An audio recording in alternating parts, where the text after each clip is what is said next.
On va consacrer ce cours aujourd'hui à la poursuite de notre recherche sur les liens qui existent entre solidarité et violence, en se consacrant plus précisément au thème de la mafia, à la notion de mafia. Alors, quand on s'intéresse à cette notion-là, on rencontre tout de suite une difficulté afférente à la manière dont on se positionne par rapport à la notion. D'abord, est-ce qu'on va chercher à définir ce que c'est qu'une mafia? C'est pas évident. Vous allez voir que c'est une notion qui est très fluide, très souple. Elle échappe beaucoup à la définition. Ensuite, on pourrait réfléchir, beaucoup d'anthropologues l'ont fait, aux conditions d'émergence de la mafia. Dans quelles conditions on voit surgir ce phénomène social? Et déjà, on entre dans un conflit. On entre dans un conflit théorique. Est-ce que la mafia s'est limitée à un phénomène culturel italien, sicilien et napolitain, on va dire, dans l'espace et dans le temps, quitte à appeler ensuite d'autres phénomènes mafia, mais en les considérant comme des formes dégénérées, des formes radicalement différentes?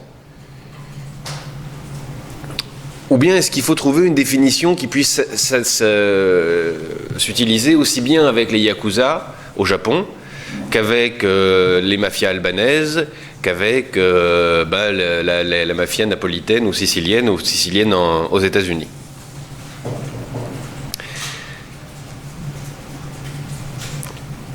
Donc, est-ce qu'on va considérer un seul moment dans les conditions d'émergence, ou est-ce qu'on va comparer des situations différentes afin d'identifier des conditions d'émergence qui seraient stables et régulières?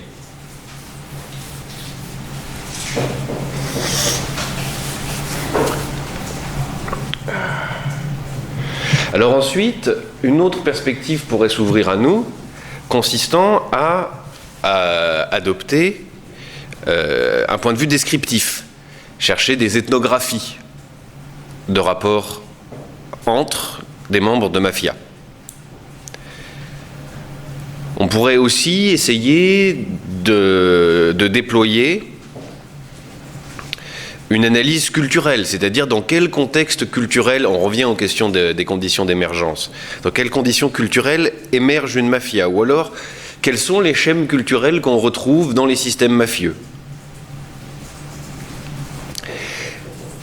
Le dernier point, il y en aurait d'autres encore, hein, d'approche de la notion, c'est dans une approche plus weberienne peut-être, ça consisterait à essayer de comprendre les motivations de l'action, la légitimité de la domination à l'échelle de chaque individu, en allant par exemple écouter les témoignages de repentis.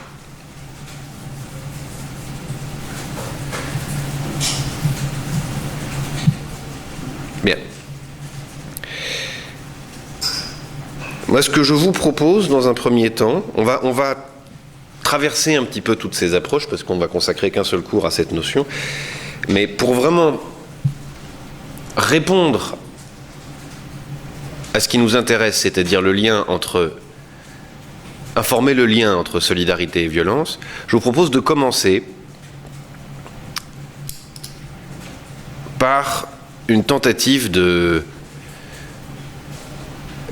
définition et de description qui rattache vraiment la question de la mafia à la question de ce lien entre solidarité et violence.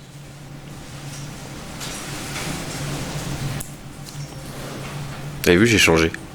Exprès pour vous. Alors, vous pourriez arriver à l'heure en échange.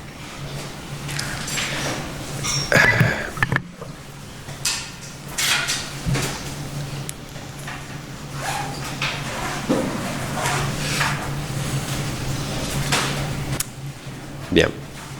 Alors,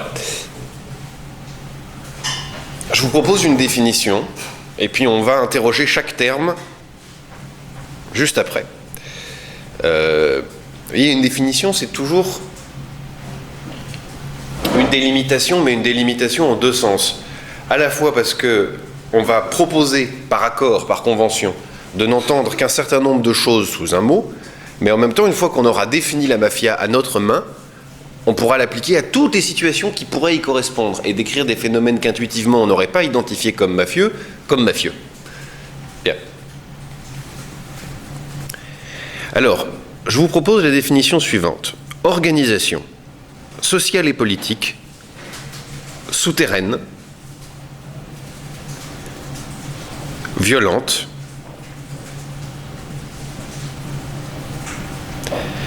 et revendiquant pour elle-même une légitimité de la domination.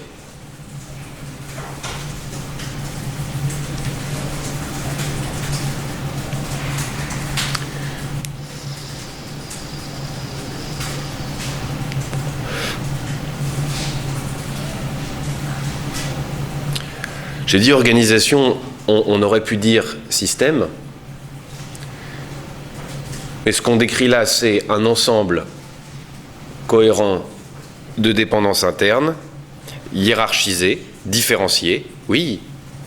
Mais le but du cours, c'est d'organiser, c'est de... Faire une mafia? Non. Non, de voir le lien qu'il y a entre solidarité et violence. Et là, on parle du principe que la mafia, elle est violente, forcément, donc c'est un petit peu facile. Non. Alors, remarque tout à fait intéressante.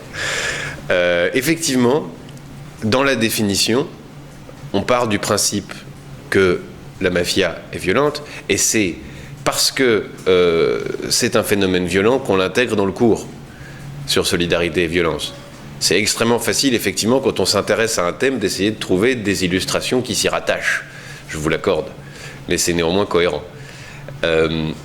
Par ailleurs, si on parle vraiment concrètement des choses, tous les phénomènes qui ont été décrits comme mafieux ou qui se sont revendiqués comme tels revendiquent pour eux-mêmes un usage légitime de la violence. Et s'il existe aujourd'hui des formes non violentes de mafia, et c'est des choses qui sont décrites aujourd'hui en Italie, c'est essentiellement parce que la mafia est suffisamment puissante pour déléguer les tâches violentes, quitte à n'utiliser la violence qu'à haut niveau en quelque sorte, ou qu'en interne, qu'avec les sous-traitants. Voilà. Donc on parle bien effectivement d'un phénomène violent. Parce que une organisation sociale et politique souterraine et qui revendique pour elle-même une légitimité, on va enlever domination, ou même une légitimité de la domination, en ce sens qu'elle est capable de donner des ordres ou de soumettre ses membres à des rituels, c'est une définition trop vaste. On pourrait y faire entrer, par exemple, des sociétés secrètes. Et on va quand même être obligé de distinguer des choses. Alors, est-ce que vous voulez me faire dire que les francs-maçons sont une mafia ou que n'importe quelle secte un peu organisée, ou même n'importe quel groupe social un peu organisé est une mafia? Non, je ne crois pas. Je reprends. Organisation sociale et politique souterraine, revendiquant pour elle-même une légitimité de la domination, mais ça pourrait être une famille. Ça pourrait être simplement une grosse famille. Donc vous voyez, on a besoin de ce terme de violence, d'abord parce qu'il fait une espèce de consensus à la fois chez ceux qui pratiquent les actes de mafia que chez ceux qui les commentent, mais encore parce que si on l'enlève, on se retrouve avec une définition beaucoup trop floue. Maintenant, je vous suis très reconnaissant d'avoir posé la question. Ça sert à ça, les définitions. Et c'est exactement ce que j'étais en train de vous dire. Quand on produit c'est une délimitation, c'est une proposition, c'est une convention. Donc vous pouvez la contester, par essence. Sinon, ce n'est pas une convention.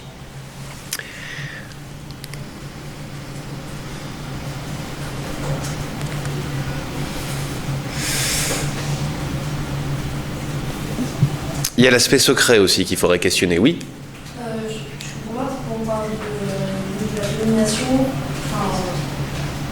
en quoi c'est spécifique à la mafia dans la société Il faut prendre tous les termes de la définition, mais la revendication pour elle-même d'une légitimité de la domination est caractéristique de la mafia et la distingue d'un simple groupe criminel.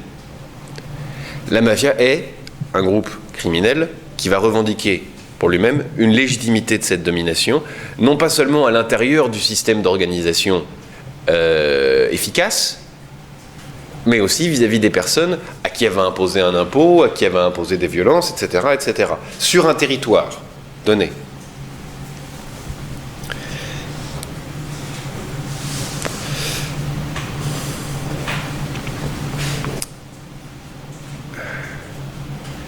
Alors, donc organisation, c'est-à-dire un système de dépendance interne, avec des rôles différents, hiérarchisés, social. Alors, elle est sociale parce que elle se déploie à l'échelle de la famille, à l'échelle de groupes de familles, parfois à l'échelle d'ethnie.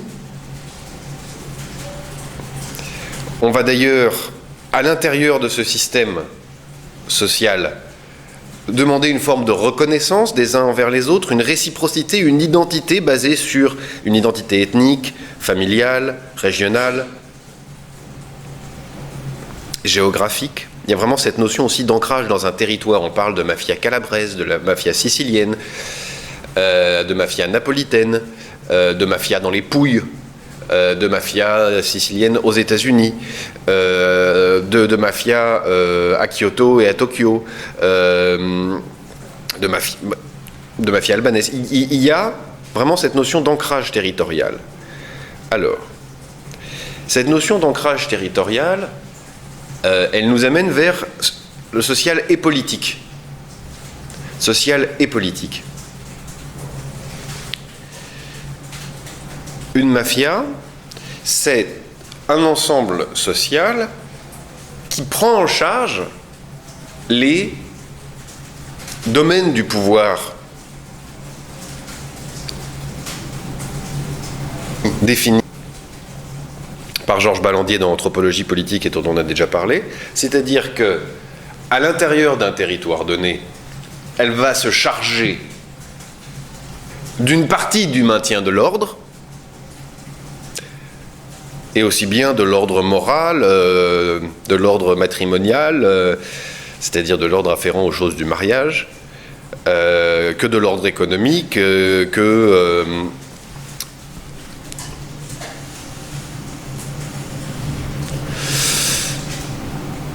l'exercice de la violence légitime.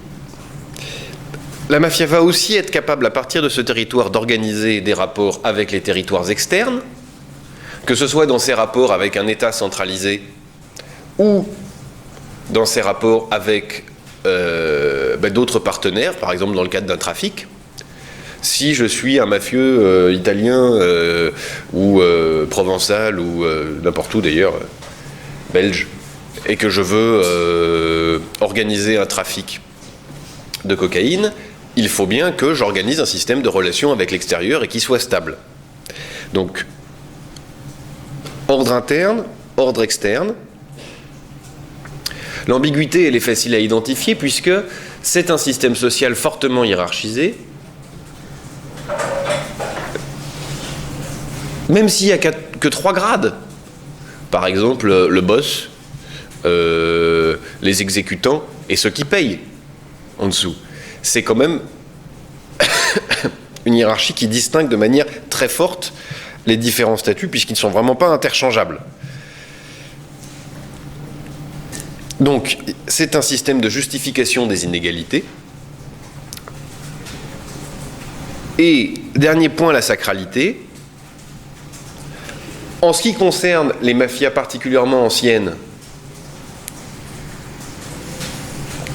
en 2 siècles, disons, mafia italienne ou mafia japonaise,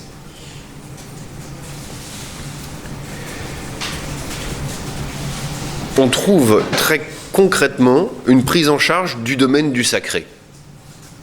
Il y a littéralement une mafia dans les Pouilles, en Italie, qui s'appelle la Sacra Corona Unita, l'unité de la Sainte Couronne. Bon, on trouve dans ces mafias italiennes, par ailleurs, un rapport particulier à la religion catholique, des pratiques de secte, c'est-à-dire vraiment une prise en charge de la notion du sacré.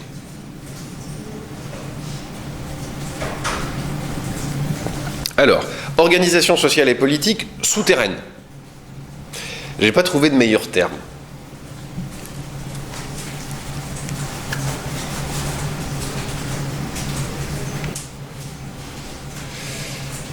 Dans les premières descriptions, à la fin du 19e siècle, le mot mafia apparaît dans les années 60 en Italie. On trouve des étymologies extrêmement variées. Certaines donnent une étymologie napolitaine, d'autres donnent une étymologie sicilienne qui serait moins sûre, mais qui désignerait vraiment un homme d'honneur, etc. Avec toute la charge symbolique qui va avec. On trouve d'autres théories qui les feraient venir de mots arabes. Muafat, qui signifie courage ou protection des faibles. D'autres encore plus étonnantes, par exemple. Alors je vous lis un passage d'un article de Stéphane François et Guillaume Origoni. Je vous mettrai toutes les références comme d'habitude à la fin de la vidéo. Il fut également évoqué par les historiens que le terme mafia soit l'expression d'une protestation destinée à l'envahisseur français. Morte ai francesi, Italia annella. Mort à la France, voici le cri de l'Italie. Je la prends celle-là parce qu'on est concerné, alors c'est quand même, enfin, pour ceux d'entre nous qui sommes français. Zut, en fait c'était contre nous, et on n'était pas au courant. Donc je vais, devant une telle variation et une incapacité à aller chercher exactement l'origine originelle de l'origine, eh bien on se trouve réduit à ne pas vraiment pouvoir jouer avec l'étymologie. Bien. Par contre, ça nous dit quelque chose. Ça nous dit quelque chose. Si vous voulez savoir l'origine du mot, de l'acronyme MAE, Ministère des Affaires étrangères, ça ne va pas être très très difficile. Voilà. Même si vous cherchez l'origine de mots très très moches qui sont utilisés en France dans l'administration des soins comme le PAERPA, vous allez pouvoir trouver d'où ça sort. Parce que ce sont des institutions qui ont pignon sur rue. Là, même le mot n'a pas pignon sur rue. Même le mot qui désigne n'est pas vraiment saisissable. On ne le connaît pas. Il n'y a pas une institution un jour qui a été fondée, je ne sais pas, comme l'Uriops ou l'INALCO, qui nous permettrait de savoir d'où ça vient. On ne sait pas. Personne n'en a la possession. Ça n'est pas déposé à l'Institut national de la propriété intellectuelle. Vous pourriez le faire. Bien. Donc, organisation sociale et politique souterraine. Alors, comme je vous disais il y a un instant, les premiers témoignages ethnographiques sur des pratiques mafieuses en Italie, qui datent de la fin du XIXe siècle, nous disent bien que, contrairement à un bandit, le mafieux vit de manière honorable. Qu'est-ce que ça veut dire, ça ? Ça ne veut pas dire qu'il fait des bonnes actions. Enfin, si, d'ailleurs, en partie. Ça veut dire qu'il peut revendiquer sur la place publique une vie normale, une vie non dissimulée. Il n'aura pas à se cacher. Il pourra être maire, adjoint au maire, parader, être commerçant. Et ces premiers ethnographes décrivent, par exemple, à travers la mafia sicilienne, une idéologie, c'est-à-dire un certain rapport à la propriété, une idée développée à partir d'un certain rapport à la propriété, une idéologie qui consiste à dire nous nous occupons de nos propres affaires. La mafia sicilienne, vous savez, elle s'appelle Cosa Nostra, ce qu'on pourrait définir comme ce qui est à nous, quoi, les trucs à nous, ce qui nous concerne, nos affaires. Ce serait marrant, ça, d'avoir une organisation en France qui s'appellerait Nos Affaires. Ou les nôtres, ce qui est à nous, quoi.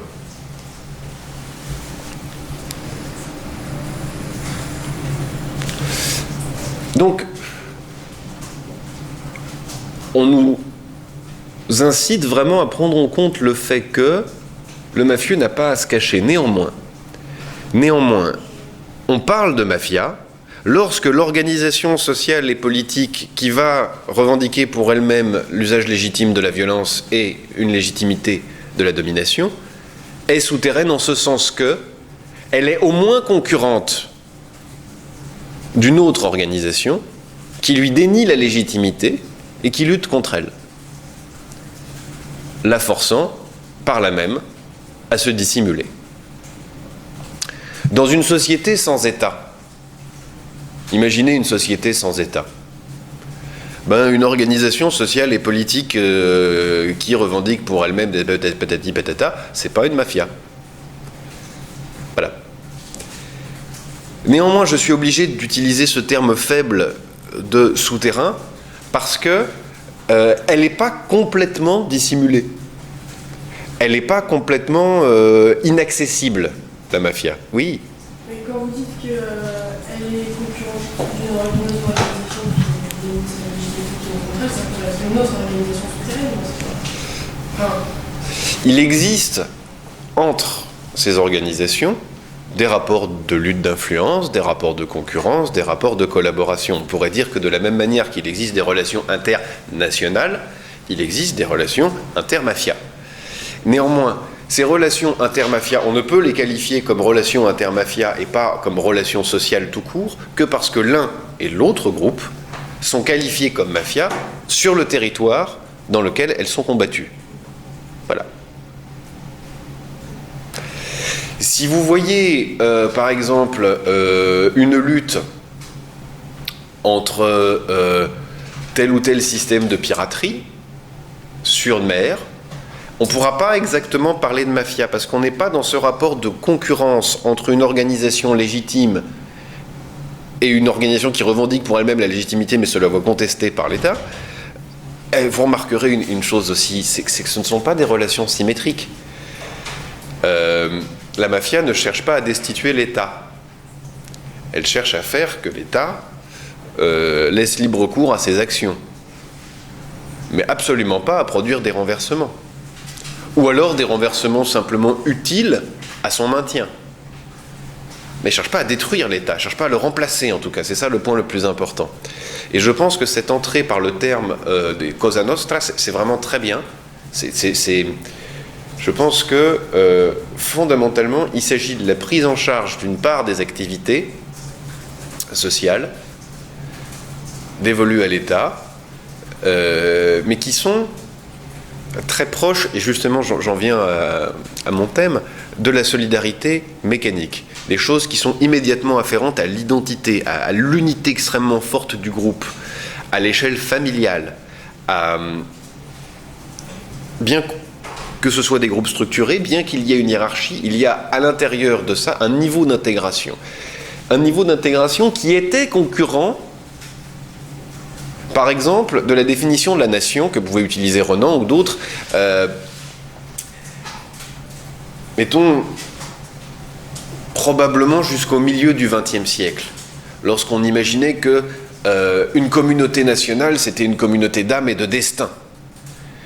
Dès lors qu'on inclut la notion de communauté d'âme, il pouvait y avoir concurrence directe.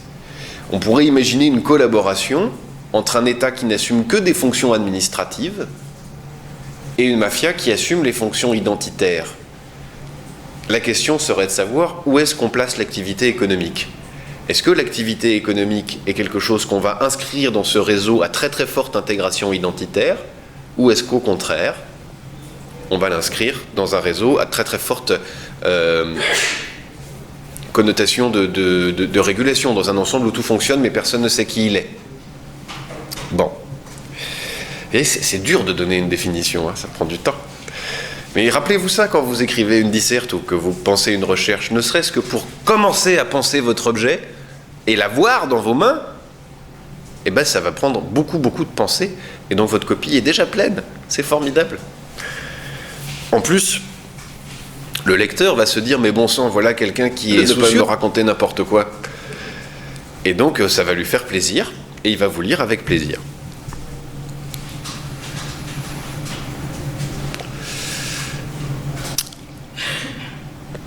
Donc, par le mot souterrain, je voulais signifier cette concurrence et cette illégalité tout en maintenant une ambiguïté, parce que ce sont des structures qui ont besoin d'une certaine reconnaissance sur la place publique, sur la place de la fréquentation.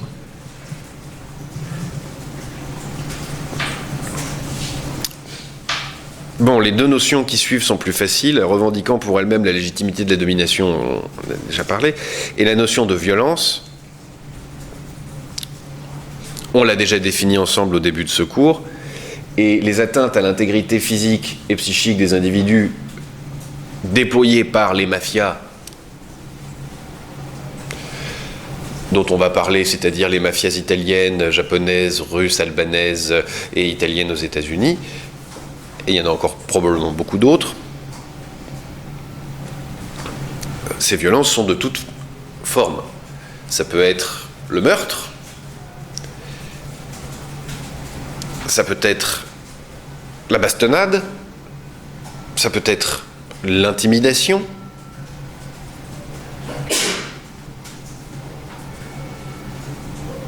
bien.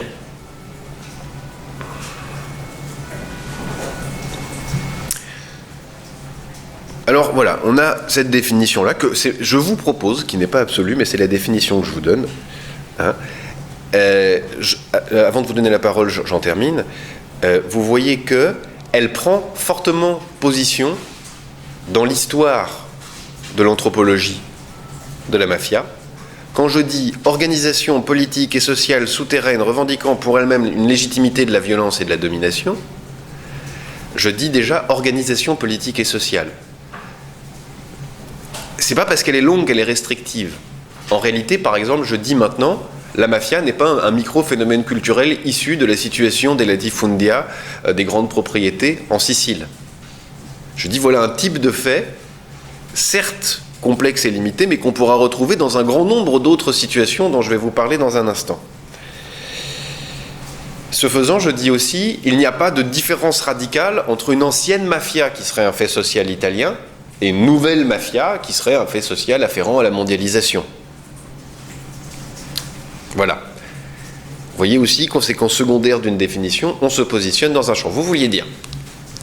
Je voulais vous demander la différence entre la mafia et un gang en Amérique du Sud, par exemple. C'est une excellente question. Il me semble que on peut distinguer une mafia d'un gang tant que le gang n'exige de légitimité qu'à l'intérieur de son groupe. Dès lors que, à l'intérieur d'un territoire, autour d'objets sacrés, autour de cultes, de rites initiatiques, de liens avec la famille, etc., dès lors que ce gang est une organisation sociale et politique souterraine, violente et qui revendique, il s'agit d'une mafia.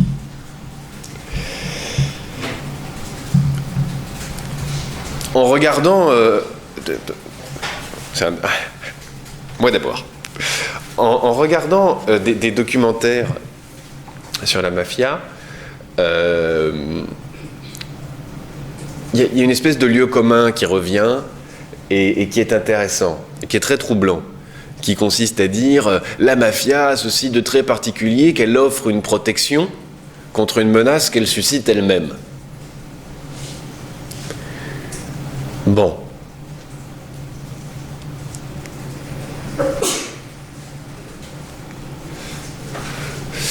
Je trouve que cette part de la définition-là est très confondante et pas suffisante à distinguer fortement. La société offre une protection contre des menaces qu'elle suscite elle-même, parce qu'une société produit des risques, produit des menaces. Le code de la route vous offre une protection à des menaces que la société a produit elle-même, puisque créer une route, c'est créer du risque et créer des morts. Vous allez peut-être trouver que je joue sur les... Je vais jouer encore plus.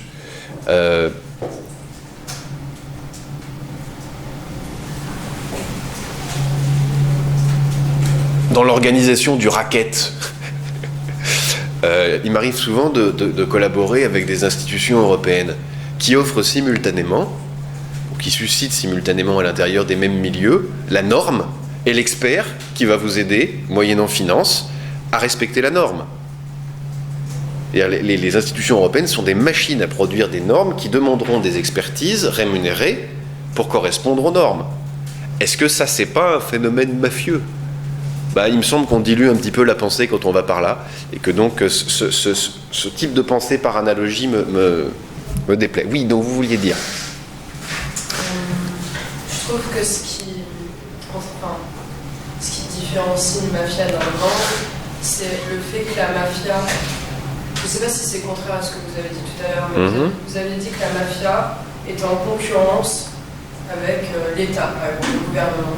Alors j'ai l'impression que la mafia, justement, c'est ça qui la caractérise, c'est le fait qu'elle soit étroitement liée à l'État, à tel point qu'elle y est carrément Vous parlez de choses différentes en réalité.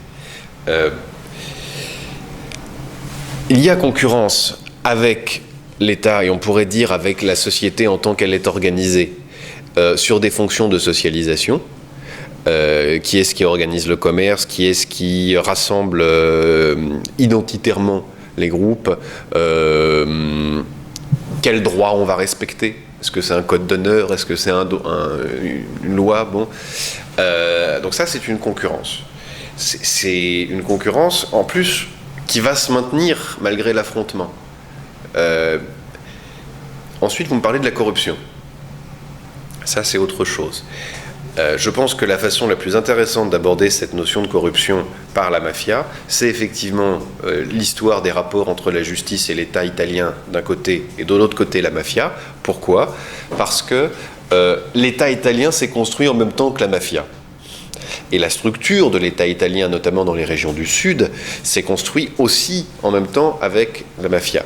Il y a eu des échanges de bons procédés. Par ailleurs, la mafia a été utilisée au Japon comme en Italie, comme un moyen, après la Seconde Guerre mondiale, de tenir la société. Et par exemple, en Italie, très concrètement, la mafia, dès 1943, a été utilisée grâce à des ordres, on va dire des invitations venant de la CIA, qui sont très claires là-dessus à cette époque. Je vous donnerai de la documentation sur le sujet dans les références bibliographiques. Ils ont été utilisés comme des forces d'appoint pour lutter contre le communisme en Italie.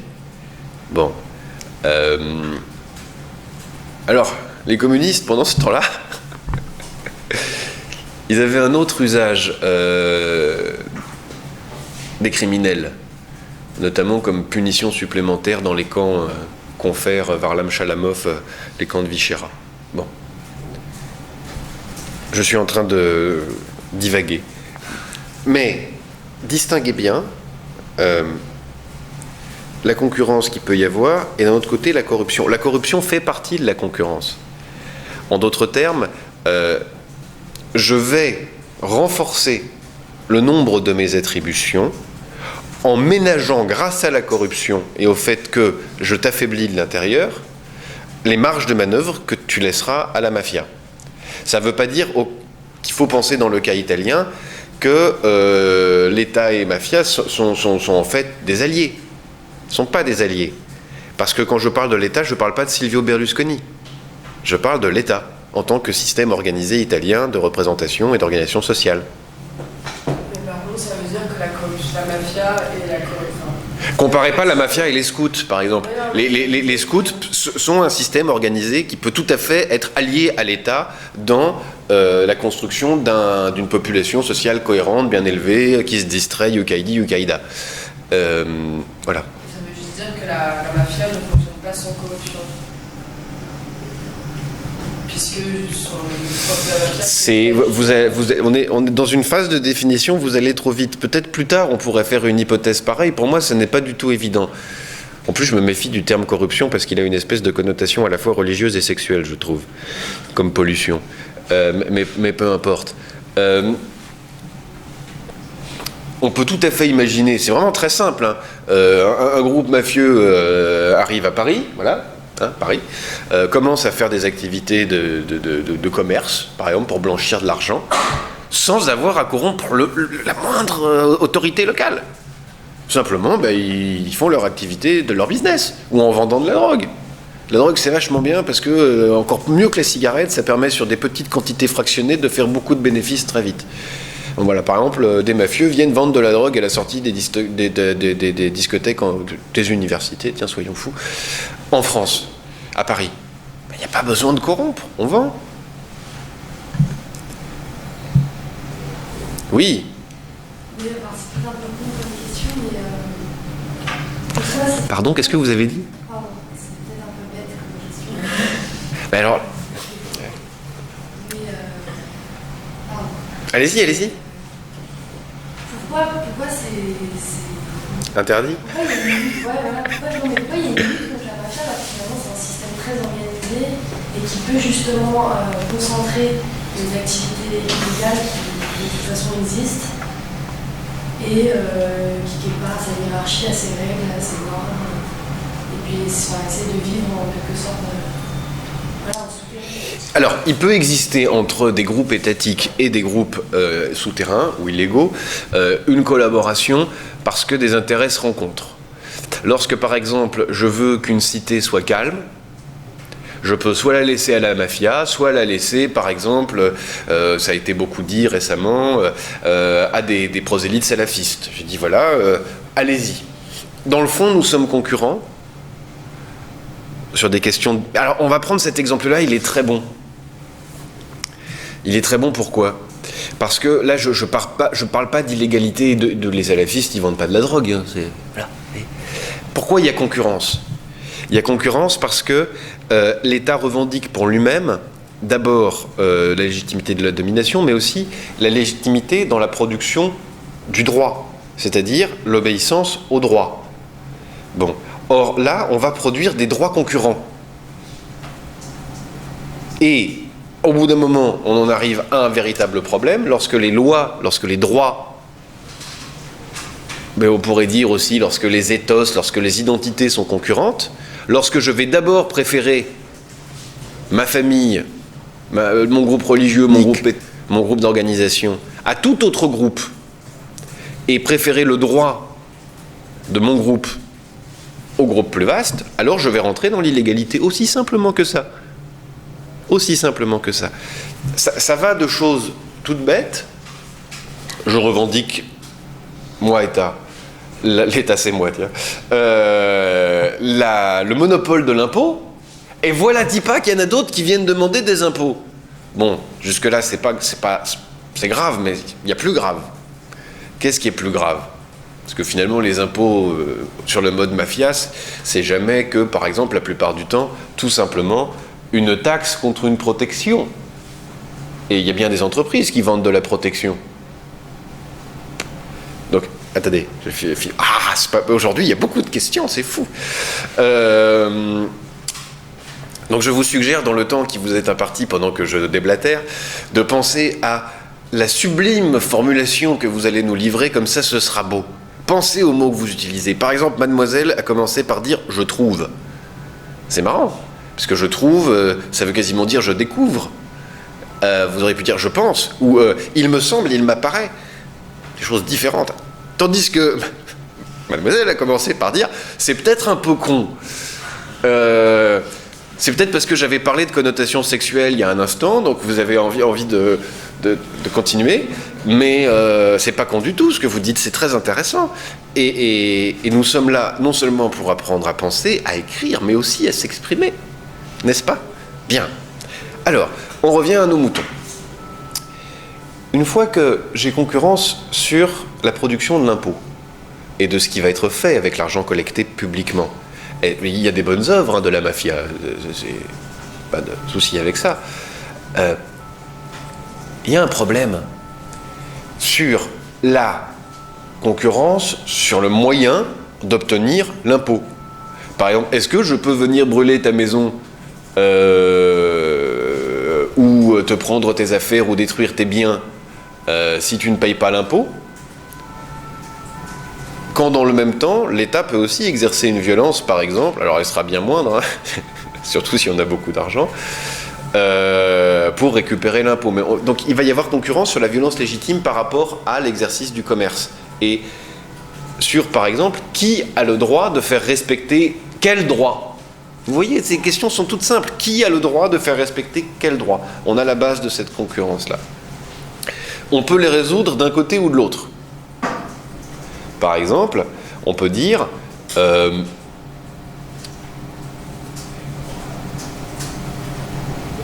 l'État délègue à d'autres forces le droit de faire respecter le droit de l'État. Par exemple, on va déléguer à des milices privées le droit de faire respecter le droit de l'État. Dans des conditions extrêmement particulières, j'ai du mal à voir lesquelles, mais enfin il doit y en avoir, on peut demander à la force publique de faire respecter quelque chose comme un droit privé. J'ai vraiment pas beaucoup d'exemples sur le sujet en tête, parce que ça me paraît très difficile, mais j'ai un tout petit exemple qui me vient. Et encore, je crois que par décret, c'est devenu légal. On pourrait demander à des forces de l'ordre de faire respecter, par exemple, autour de stades, des coutumes ou des dispositions réglementaires locales qui n'ont pas encore trouvé d'application concrète dans les textes législatifs. Bon, peu importe. Et vous voyez, d'un côté comme de l'autre, on peut essayer de trouver des arrangements. D'accord ?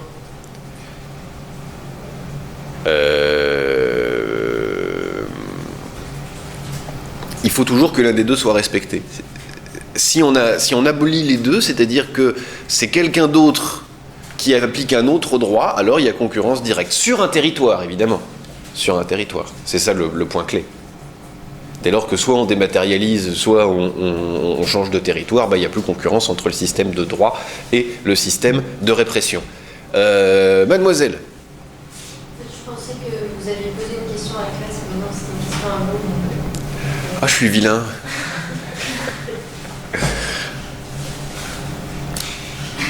Me voilà tout penaud. Et vous? Non, moi c'était pour apporter une réponse à Camille, mais c'était... Ah, décidément, je parle trop.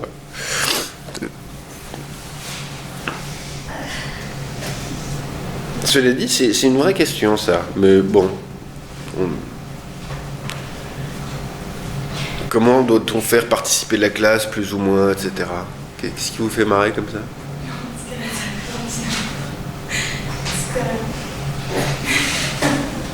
Pardon? Elle a tapé à l'ordinateur? Non, elle a dit ça. Ah.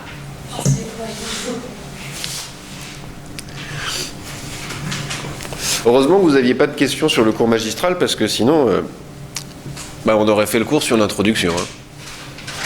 C'eût été embêtant. Or, ça tomberait mal, parce que ça va devenir la première partie, puis c'était plutôt pensé comme la deuxième ou la troisième, mais il y a des choses absolument passionnantes à venir. Bien, enfin, de mon point de vue. Moi, je les ai trouvées intéressantes. On a donc une définition. Alors, je voudrais maintenant, pour revenir à cette tension entre solidarité et violence, vous produire un schéma, mais le schéma c'est toujours un peu froid. Je voudrais partir d'une anecdote vécue.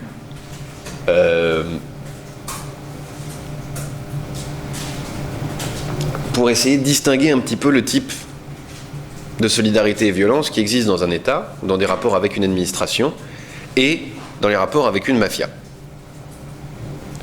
Voilà.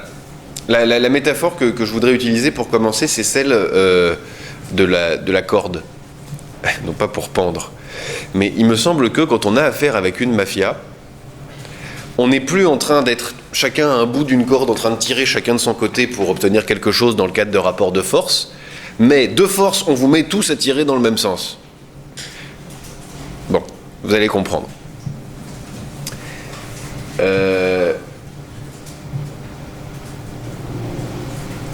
J'arrive en 2005 sur invitation d'une amie dans une petite ville à la frontière entre la Serbie et le Kosovo. Bon. On m'a bien mis en garde sur le fait qu'il y avait des mafias albanaises dans le coin. Bon. Je sais qu'il y a un peu de trafic de drogue, tout ça, que le Kosovo c'est le bordel. Bon. Et alors, on vient pour un mariage avec un ami.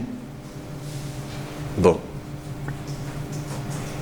Et immédiatement, on nous propose d'aller au café et qu'on nous donne des armes et qu'avec ces armes, on puisse célébrer dans le mariage, etc., que ça soit sympa. Donc on va rencontrer un cousin qui est un peu dans les affaires. Nous, c'est comme ça qu'on l'entend, hein. Pour qu'on nous donne des pistolets, pour qu'on puisse célébrer le mariage. La proposition s'avérera un peu bizarre parce qu'en réalité, au mariage, il n'y avait pas vraiment de pistolet. À la grande déception d'une partie de l'assistance. Enfin, peu importe. Alors, évidemment, on refuse, hein, tout de suite. On est très peureux, nous. Puis surtout, c'est le début de notre terrain au Kosovo qui viendra plus tard, qui sera plus long et qui sera plus compliqué, mais après. Bon. Et alors, les choses se passent et 2-3 autres anecdotes nous permettront d'enrichir l'ensemble. Le camarade avec qui je suis allé au Kosovo est métis, sa maman est haïtienne, son papa est blanc, et donc il n'est pas très bien vu là-bas tout de suite. Il se fait ramasser par la police au bout de 10 minutes d'arriver dans la bonne ville de Novi Pazar. Il a un grand pantalon rouge pétard, très à la mode à Paris, mais qui passe pour un truc complètement djihadiste louche à Novi Pazar. Et donc il se fait emmener au commissariat. Et alors en plus, il a laissé son passeport à l'hôtel. Enfin, ça va pas du tout. Je l'avais laissé à peine 10 minutes le temps d'aller acheter des cigarettes, et déjà c'était le drame. Or donc, par l'entremise d'une copine qui avait une cousine au commissariat, on arrive à le faire sortir sans son passeport, parce qu'alors là vous voyez un métis avec un pantalon large qui couvre pas les chevilles et qui en plus a pas de papier d'identité, c'était mal parti, quoi. Bon, donc par une espèce comme ça de négociation, de tension avec l'administration qui va pas d'ailleurs cesser ensuite, qui sera beaucoup plus comme ça dans des petits rapports de force quand on sera au Kosovo, à chaque fois on a réussi à débrouiller la situation. Mon impression générale était que si on entrait en contact avec la mafia et si on acceptait le moindre cadeau, alors on entrait immédiatement dans un système où cette tension, cette espèce d'échange organisé, de négociation, disparaissait pour quelque chose de beaucoup plus intégrateur, mais en même temps qui laisse beaucoup moins de marge de manœuvre. Je m'explique. Dès lors que je me trimballe avec une arme donnée par un mafieux, dans un endroit où il y a, par exemple au Kosovo, où il y a une administration internationale, l'OTAN, les militaires de l'OTAN, etc. Je suis dans une forte illégalité. Elle est double. Où j'ai pris mon arme et j'ai une arme. Bon, j'aurais dû dire dans l'autre sens, ça aurait été plus cohérent. Donc j'ai besoin d'une protection. Et j'ai besoin d'une protection à un tel niveau. Je veux dire, c'est un niveau sérieux. Ça va conditionner mes faits et gestes dans le temps. Je perds ma marge de manœuvre. Je sors en quelque sorte d'un système de droit négociable pour passer dans un système de droit qui est beaucoup plus discret, beaucoup plus intégrateur, parce qu'évidemment, on s'intègre complètement au groupe maintenant qu'on a un beau pistolet. Donc, vous voyez, il y a vraiment... J'ai vraiment envie de le prendre comme ça, ces anecdotes-là comme ça. C'est-à-dire, dans un cas, on est très proches les uns des autres, on a très peu de marge de manœuvre, et on est dans un rapport assez chaud d'intégration. Dans l'autre cas, dans le cas vraiment de rapport administratif, on a de l'espace entre les uns et les autres qui permet une négociation, mais qui intègre beaucoup moins. Bon.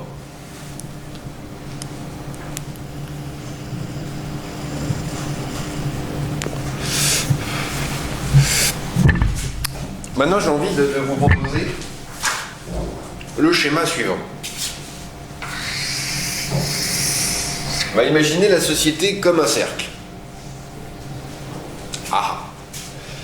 La mafia, comme un petit cercle en dessous, comme une société en petit. Une société en petit parce que c'est un système économique, c'est un système politique, c'est un système familial. Mais tout le monde n'est pas dans la mafia, sinon l'État et la mafia seraient les seuls et mêmes. Mais il y a aussi un marché, une armée, une diplomatie, un droit, un genre de droit. Et il me semble que, alors on la met dessous parce qu'elle est souterraine, elle est dissimulée, la mafia, si vous me permettez cette métaphore, mais j'insiste sur le terme, la mafia transperce la société en son centre. Là, paf!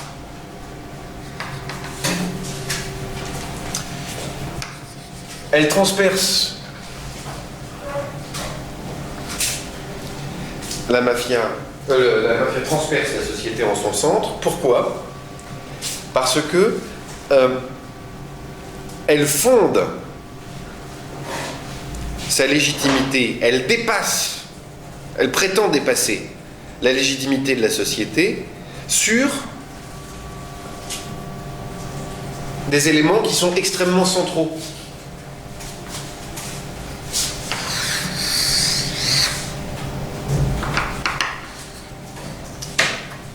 Ici, on mettra Dieu.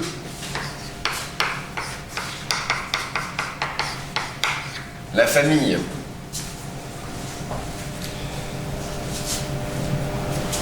L'honneur.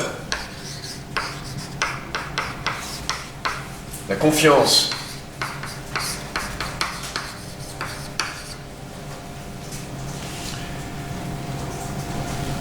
Et quand on dit homme d'honneur ou société honorable, la mafia italienne s'est longtemps appelée la société honorable. Società honorata.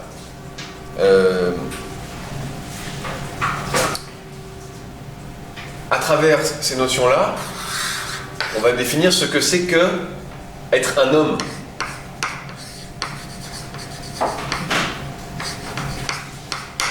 Donc, la mafia va en quelque sorte investir des choses extrêmement centrales que sont par exemple la définition de ce que c'est qu'être un homme, la définition de ce que c'est que l'honneur, évidemment avec le crédit, la dette.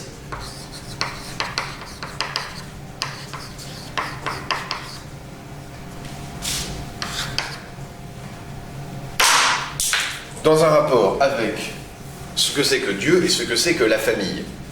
Donc, vraiment sur ces éléments très centraux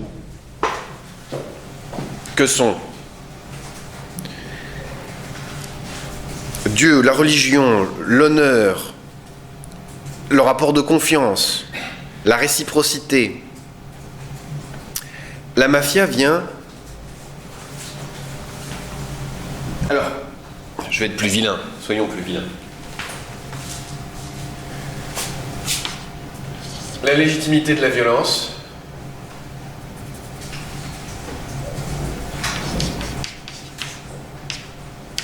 c'est-à-dire du châtiment légitime, la possibilité de châtier, mais aussi, qu'est-ce qui est le plus sacré aujourd'hui dans notre société, hein?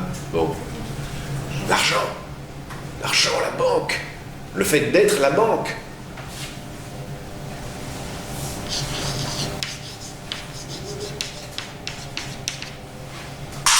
S'il est si facile pour un mafieux de se dissimuler dans la société italienne actuelle, c'est qu'un mafieux qui a réussi est un bon catholique riche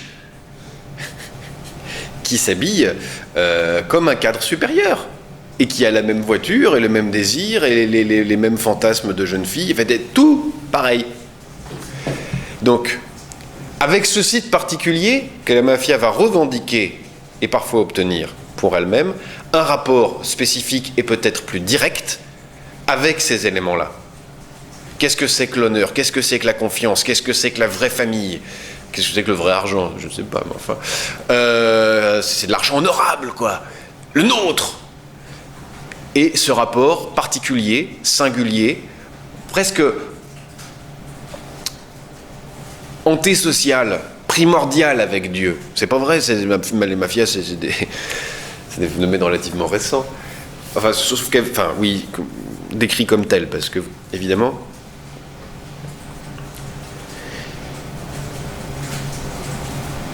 si on revient à notre définition, on peut appeler mafia des groupes qui ne sont absolument pas décrits aujourd'hui ou qui ne revendiquent pas pour eux-mêmes la notion de mafia. Si je retiens exactement cette définition, organisation sociale et politique souterraine, violente et qui revendique pour elle-même une légitimité de la domination sur un territoire, ça correspond par exemple au petit groupe de Roumains qui étaient dans un centre d'accueil Rome que j'ai étudié pendant plusieurs années à Montreuil. C'était effectivement une organisation sociale et politique. Cette organisation concurrente de l'organisation associative payée par la préfecture et la mairie de Montreuil était donc concurrente. Bon, voilà. Il y avait de la violence à l'intérieur, notamment vis-à-vis des femmes dans l'organisation des mariages forcés. Revendiquait pour elle-même il y avait du commerce souterrain.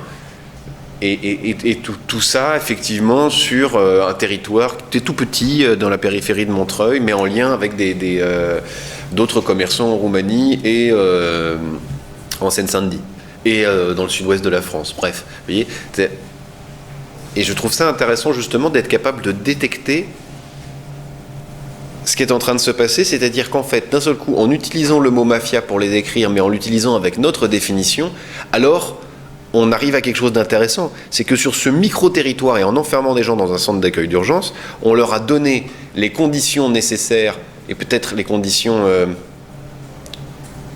on leur a quasiment imposé, quoi. Le fait de construire une organisation politique concurrente, puisqu'on sait maintenant qu'une mafia s'empare des domaines du politique. Et de là, on pourrait assez facilement déduire que ce processus d'intégration, le centre d'accueil d'urgence, était en fait un processus de séparation. On les a amenés à construire une organisation politique souterraine concurrente et mafieuse. Donc, pour moi, si vous voulez, la mafia, c'est vraiment une micro-socialisation qui transperce le régime général de la socialisation en son centre, en s'emparant du domaine du sacré.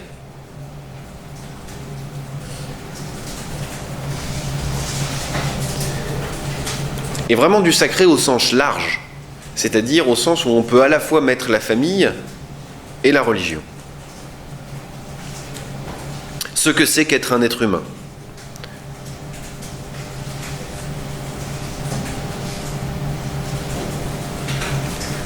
Et puis, ce qui constitue le centre de la société. Aujourd'hui, l'activité économique.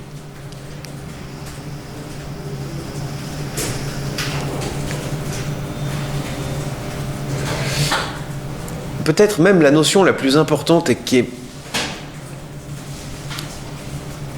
au centre de nos sociétés sans qu'on s'en aperçoive, c'est la notion de garantie. Le mafieux, par exemple au Japon, l'histoire de la naissance de la mafia japonaise, des yakuza, c'est lorsque on a révoqué les samouraïs et qu'on a mis des hommes en armes, un peu partout, voilà, sans métier, d'un coup, et qui sont devenus, pas videurs de boîtes de nuit, mais enfin, garants de la sécurité des personnes et des biens. On a créé une caste de garants. Et ça ressemble beaucoup d'ailleurs à la mafia italienne, cette notion de garant. Je me porte garant pour toi. Je suis garant avant l'État. Et ma garantie ne se base pas sur un rapport contractuel ou administratif. Ma garantie implique un rapport d'appartenance. En te reconnaissant comme mien ou en t'intégrant dans mon système, je te garantis des aléas de la vie. Bien. C'est quand même vachement plus efficace que d'essayer d'aller prendre une assurance vie ou je sais pas quoi, moi, de cotiser à la Maïf. Bien que la pub nous dise que ce soit quand même une communauté de gens vachement bien. Je critique pas, j'y suis. Peut-être que si je dis du mal du boss, il va m'envoyer des sbires.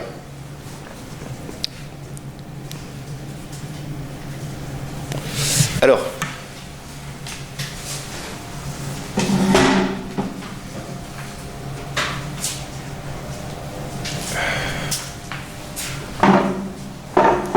Évidemment,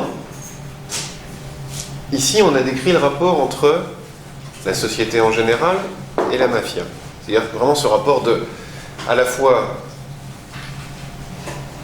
d'enfouissement et en même temps on traverse la société en son sein, en son centre, ce qui signifie que il se joue la même chose chez chaque personne, membre de la mafia ou pas. On lui demande une appartenance centrale, on lui demande une appartenance sans médiation, une appartenance absolue.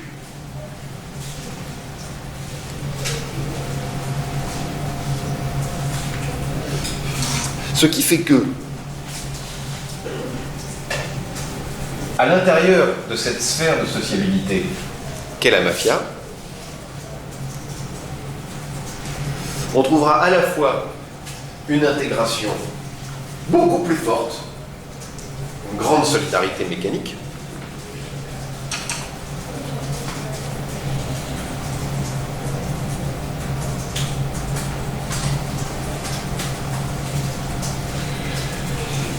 qui n'est pas transformée en secte ou en groupe délirant, parce qu'elle est contrebalancée par un ensemble de règles beaucoup plus fortes aussi, enfin en tout cas un ensemble de règles très fort. On a donc, si on reprend le schéma de Mary Douglas, une position de la mafia qui serait ici, c'est-à-dire un très haut niveau d'intégration, un très haut niveau de régulation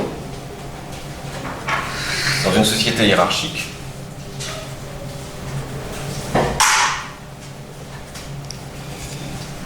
Et on pourrait dire que il n'y a violence et possibilité de relation sur ce mode-là que parce que la société à l'intérieur de laquelle se développe la mafia se situe ici. C'est-à-dire une société dans laquelle il y a beaucoup de règles mais très peu d'identité.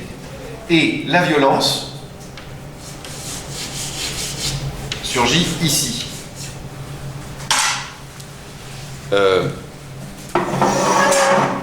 J'aurais beaucoup de mal à admettre l'hypothèse suivante: la mafia se caractérise par un usage maximal ou extrême ou très fort de la violence. Ça me paraît pas juste, ça me paraît pas précis.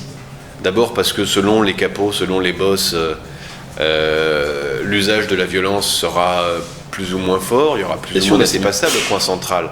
Les États-nations déploient de la violence. Les mafias n'ont jamais fait la Première Guerre mondiale, elles. Ni la Deuxième, ni Guantanamo. Enfin, bon, voilà, c'est, je veux dire, faut pas déconner, quoi. Par ailleurs, la violence sociale, s'il fallait avoir un thermomètre à violence sociale, moi, si je traverse la ville de Paris, je vais croiser des gens qui vivent dans leur pipi et qui meurent de froid. La mafia ne fait pas ça. Mais non, la mafia, elle dit, viens, tu vas venir à la maison manger des spaghettis et après je vais te faire une proposition que tu ne pourras pas refuser. Mais vous voyez, c'est toujours ça. On va rentrer d'un seul coup dans une sphère de négociation toute petite. Voilà. Par exemple, je vais te demander de garder un parking. Mais après, je vais te dire que quand même, il faut qu'une partie de l'argent aille par là et puis qu'il faudra que tu... Bref, vous voyez comment ça peut se faire. Vous avez toutes les images de films nécessaires pour penser ce genre de dérive. Ce qui m'intéresse plus structurellement, c'est qu'en fait, on a donc... On va appeler mafia quelque chose qui naît dans un contexte de concurrence entre un système de pure régulation et un système hiérarchique, un système dans lequel il y a une régulation et une intégration très forte. Pourquoi ? Pour une raison très simple, en fait. C'est que si l'État est là, si l'État officiel, non mafieux, demande à ses membres une très forte intégration, en plus de l'ensemble des règles qu'il impose, que ce soit dans une société plus traditionnelle ou dans un État totalitaire, alors la mafia n'a aucune place, elle va être détruite, parce qu'elle sera un ennemi trop intime pour le régime. Si on prend le cas du régime fasciste en Italie, il a effectivement engagé une lutte à mort contre la mafia. Pas parce que le régime fasciste avait moins intérêt économiquement à être attaqué par la mafia. C'est pas ça la question. C'est d'ailleurs devenu paradoxalement un allié idéologique, puisque beaucoup de mafieux italiens, envoyés aux États-Unis ont fait l'apologie du régime fasciste aux États-Unis.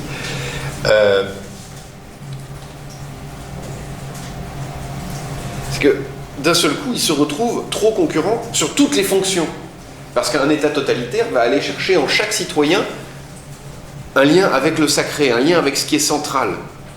Des autorités beaucoup plus lâches, comme l'État aujourd'hui en France ou comme l'Union européenne, etc., qui sont des principes administratifs qui ne demandent pas d'intégration, qui ne demandent pas ce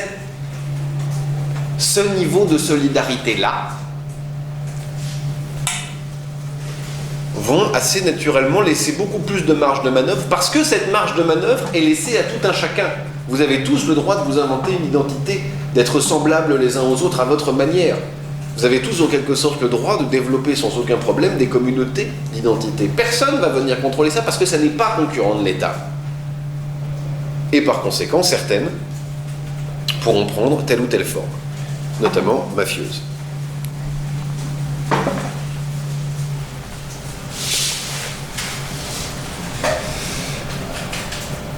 En d'autres termes, on pourrait dire que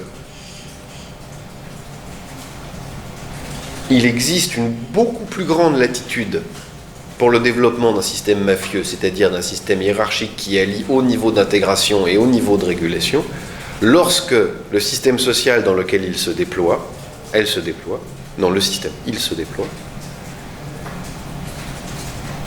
connaît un défaut d'intégration, un défaut de solidarité mécanique, ou n'investit pas la solidarité mécanique.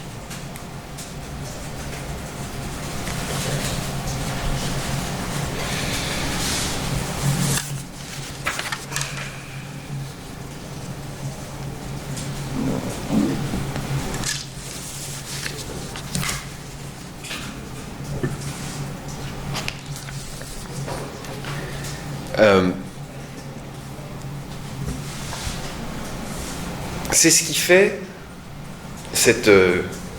excusez-moi, je reforme. Cet investissement de la solidarité mécanique est probablement une des causes qui explique l'extraordinaire difficulté que les États modernes ont à détruire les mafias. Vous parliez de corruption, vous pourriez dire on n'arrive pas à détruire les mafias parce que les États sont tous corrompus. Pourquoi pas ?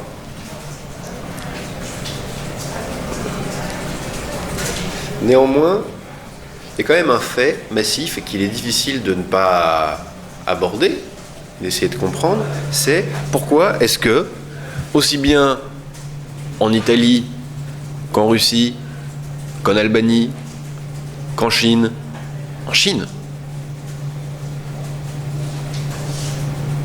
au Japon, aux États-Unis, sûrement déjà dit, on n'a jamais réussi à détruire complètement les mafias.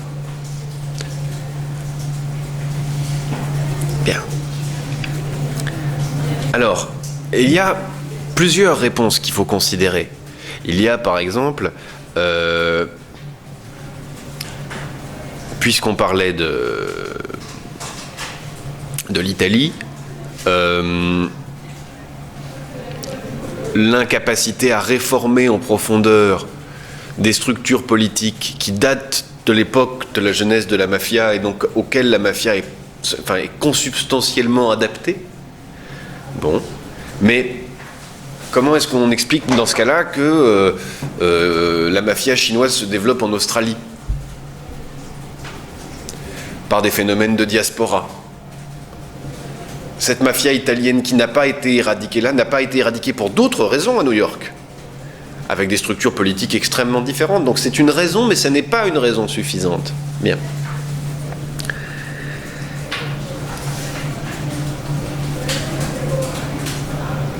On doit retenir parmi les raisons de la résistance de ce type d'organisation, par exemple, le fait que l'individu s'intègre complètement à l'organisation, il se fond à l'intérieur de cette famille, il y disparaît quasiment.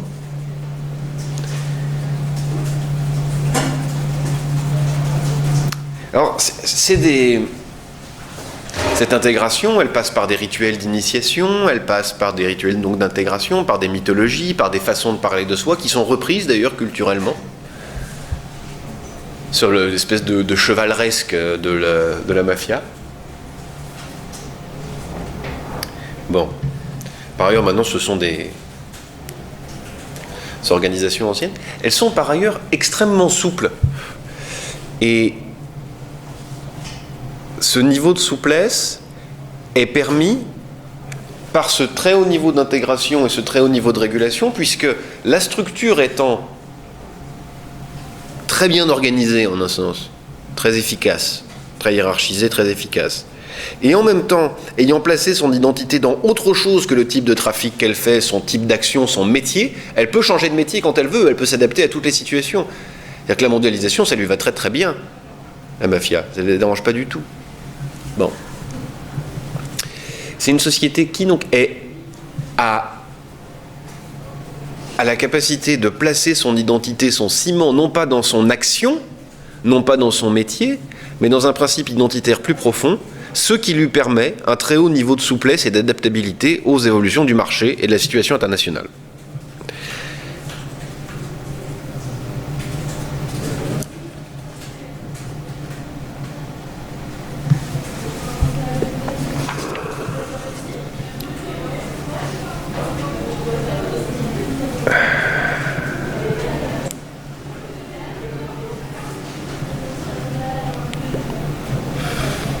Bon, je ne résiste pas au plaisir de vous présenter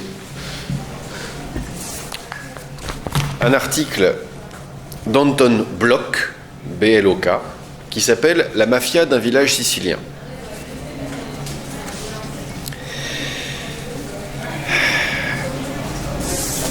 Alors, Anton Bloch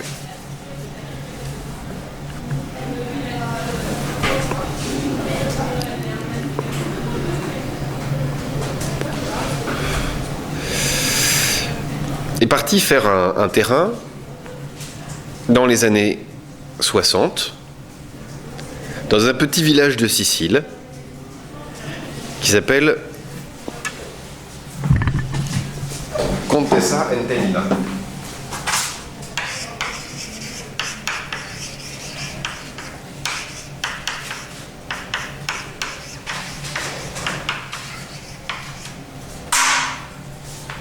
C'est un article disponible en ligne et je vous recommande sa lecture. Vous verrez pourquoi. Donc c'est un village d'environ 2500 habitants et au départ,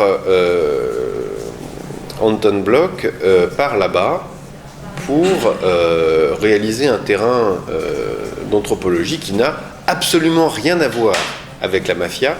Il part pour travailler sur les modes de concession des terres et le régime foncier en Sicile. Donc sur le rapport de propriété d'un outil de production particulier, qui est la terre, l'outil travail terre, en Sicile.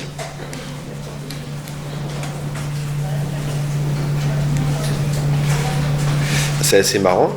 Ça sonne assez marxiste, je trouve, comme approche, c'est-à-dire commencer par travailler par le rapport de propriété, un outil de production dans un milieu paysan et son évolution, etc. Et au bout de plusieurs allées et venues, au bout de plusieurs années, il va acquérir une connaissance de plus en plus précise du système mafieux à Contessa Entellina, plus généralement en Sicile, et il va même avoir une interaction directe avec la mafia, en ce sens que la publication de ses travaux aura des conséquences sur la vie du village, sur la façon dont on perçoit la mafia, dont on le met en évidence, dont on le met en valeur, lui. Donc il y a une vraie interaction, en quelque sorte, qui va se créer entre le village et lui.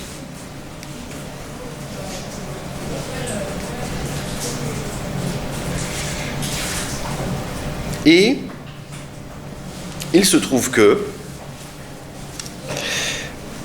Anton Bloch propose dans ce court article, qui n'est pas toute la description de son terrain avec les mafias, la mafia sicilienne, un petit manuel d'anthropologie très très simple sur comment faire de l'anthropologie sur le terrain que je ne peux pas ne pas vous livrer. C'est trop intéressant. Alors, cet article commence par une remarque extrêmement juste et très simple. Il dit, à l'évidence, je ne pouvais pas faire mon enquête de terrain de façon directe en posant des questions à brûle-pourpoint. Par exemple, t'es de la mafia, toi, hein? Mais il ajoute tout de suite, et je trouve ça très juste, d'ailleurs, existe-t-il un sujet plus ou moins sensible sur lequel on peut enquêter de cette façon? Et j'ajouterais, existe-t-il un sujet qui n'est pas sensible? Voilà. C'est-à-dire que pour commencer, il faut commencer par à la fois dédramatiser un petit peu le fait d'aller faire une enquête sur la mafia en disant dans le fond, sujets sont difficiles. Mais il faut se souvenir, en fait, qu'il n'y a pas de sujet qui soit facile. Quand on est en train de démonter un processus de socialisation et qu'on est en train d'enquêter chez quelqu'un, sur quelqu'un, et sur cette partie particulière de sa personne qui a été élaborée collectivement et la plupart du temps de manière inconsciente, c'est toujours délicat. C'est toujours délicat. Oui. C'est peut-être pas le sujet en lui-même, mais peut-être simplement le fait de prendre des risques juste pour mourir. Tout à fait. Mais d'abord, on prend des risques de tas de façons différentes. La pire situation de danger dans laquelle je me suis trouvé, c'était dans une enquête sur la possibilité d'équiper des domiciles avec une plateforme de domomédecine parce que y a une grand-mère qui a lâché ses chiens sur moi. Alors que j'ai fait des terrains en Égypte ou à l'occasion au Kosovo qui de l'extérieur peuvent paraître beaucoup plus dangereux, avec des frères musulmans, avec des paramilitaires, enfin des gens qui appartiennent à des organisations paramilitaires serbes. On a bu des coups, hein, ça s'est très bien passé. Le risque n'est pas nécessairement là où on peut l'attendre d'abord, et puis par ailleurs, c'est pas de ça dont il s'agit, parce que un terrain va vous expulser avant de vous faire du mal. Et on sent quelqu'un qui a vraiment suffisamment de pratique, mais qui s'est fait. Et voilà. Pour vous donner un exemple bête, je travaille en ce moment, je vous ai déjà parlé de mes terrains sur la pornographie il y a longtemps, mais je travaille en ce moment sur la valeur sociale de la vue, la vision, comment la vision change, le fait de voir plus ou moins bien. Mais c'est très difficile d'entrer dans l'intimité des gens. Et vous savez comment? Puisqu'ils me disent mais c'est pas intéressant, je veux bien vous en parler, mais et on se rend compte que c'est un domaine en fait qu'on n'investit jamais, dont on parle pas. Comment on apprend socialement à avoir un rapport avec sa vision, à regarder, etc. Bon, donc voilà, premier point, c'est toujours délicat. Et pourquoi c'est délicat? Parce qu'on vient démonter des choses qui se sont construites collectivement. Et il nous met en garde, par exemple, sur une chose très très simple, qui est que quand quelqu'un vous dit « Non, il n'y a pas de mafia ici », ça ne veut pas dire qu'il vous ment, s'il y a une mafia. Ça ne veut pas dire qu'il ne sait pas. Ça veut dire que vous et lui, par exemple, mettez des choses différentes sous le terme mafia. Et radicalement différentes. Et qui ne veut pas, ou qui ne peut pas, ou qui n'a pas envie, ou que ça ne lui vient pas à l'esprit de changer sa perspective pour dire oui, il y a ce que vous appelez comme ça, et moi je me trompe en disant ça, mais donc en fait, à votre sens, vous avez raison. Voilà. En fait, alors pourquoi est-ce qu'il nous dit ça? Il nous dit ça pour nous proposer par la suite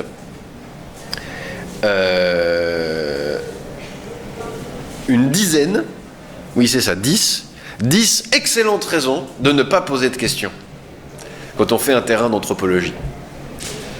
Et je vous suggère de les parcourir. 10 questions qui nous mènent à comprendre pourquoi est-ce qu'il est plus ou moins intéressant de poser des questions en anthropologie.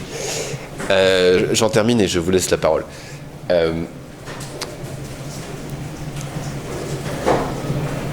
Il s'agit donc de décrire le terrain d'Anton Bloch, qui s'est progressivement centré sur ces questions de mafia, je connais un certain nombre d'anthropologues, et j'en fais partie, qui sont arrivés aux mêmes conclusions avec des terrains sur toute autre chose. Moi, par exemple, ça s'est jamais formulé dans ma théorie personnelle de comment je fais du terrain, ça s'est jamais formulé sous la phrase « il faut arrêter de poser des questions ». Moi, je l'ai ressenti autrement. La façon dont je l'ai ressenti, c'est quand on connaît bien un questionnaire, quand on sait vraiment pourquoi on pose les questions et comment on les pose, quand on sait vraiment ce qu'on touche chez les gens quand on pose des questions, en tout cas qu'on est capable de se retourner la question à soi-même, on n'a plus besoin de les poser. C'est-à-dire qu'on arrive, et ne serait-ce qu'en étant silencieux, avec des bons silences, et des bons et ben on pose toutes les questions qu'on a à poser. Et on se retrouve à la fin de l'entretien avec les réponses et encore d'autres réponses. Bien, alors.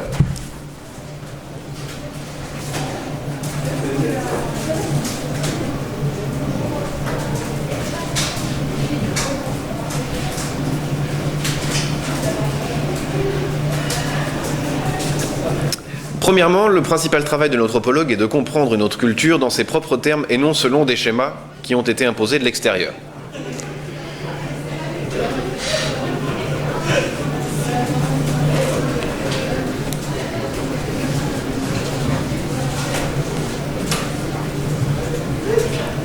Alors, ça c'est une prise de position.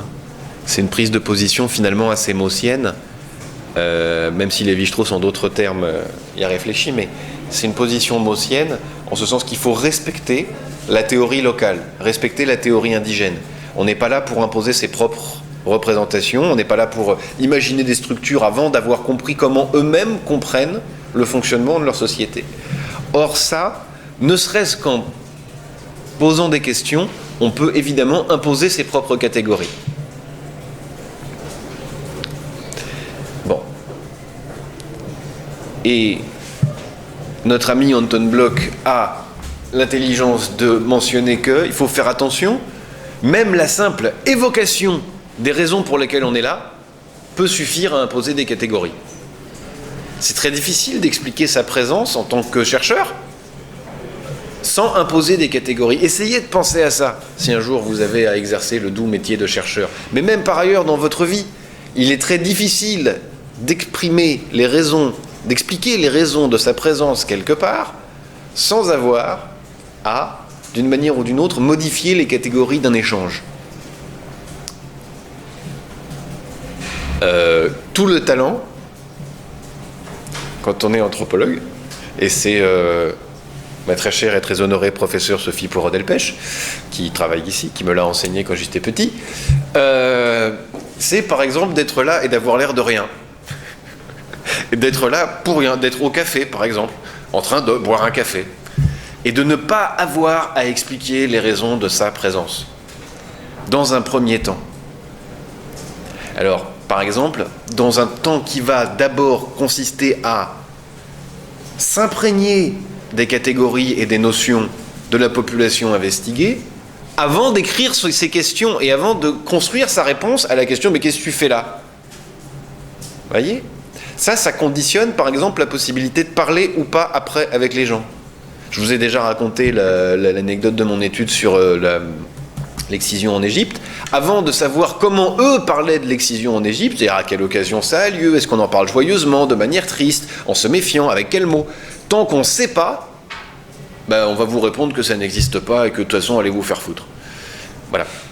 Donc, voilà, ces deux premières choses. D'abord, prendre garde à ne pas remplacer les catégories avec lesquelles les gens pensent leur situation, ne pas imposer ses propres catégories, et presque devenir capable, dans ce premier temps de réflexion, d'expliquer la raison de sa présence dans des termes qui ne transforment pas radicalement le terrain.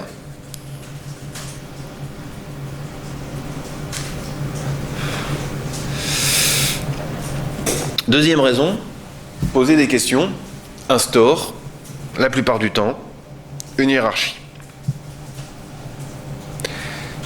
Et ça, vous le comprendrez facilement. Qu'est-ce qui pose les questions? L'autorité.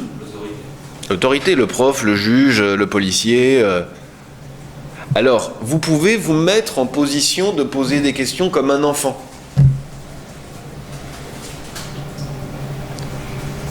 Honnêtement, je le prends au pied de la lettre. Hein. Comme un enfant, c'est-à-dire comme quelqu'un qui donne une espèce d'innocence ingénue, qui va dire « Mais ça, c'est pourquoi? Pourquoi d'abord ?» Là, je me distinguerais un petit peu de notre ami Anton Bloch. C'est aussi extrêmement violent de maintenir une question simple et ingénue dans un groupe.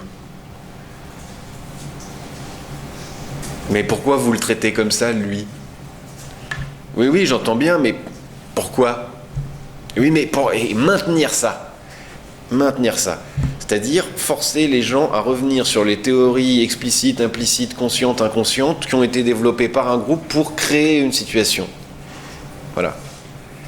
Et là, si au lieu de demander des comptes à la manière d'un juge ou d'un policier ou d'un prof, on maintient naïvement une question et on la laisse ouverte, il peut y avoir une violence tout aussi importante. Alors, troisième chose, il vous propose un truc très simple. Il dit, voilà, quand on arrive sur un terrain, on ressent le besoin de poser des questions inutiles parce que vous aurez les réponses en restant là,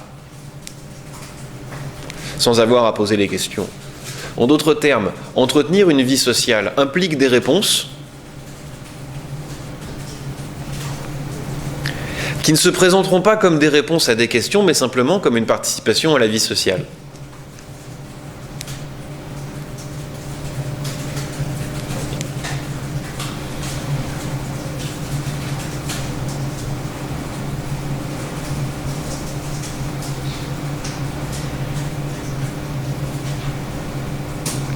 Alors les 3 points qui suivent sont tous reliés, donc le 4, le 5, le 6, un petit peu à la même chose, mais je vais vous donner d'autres exemples pour illustrer un peu.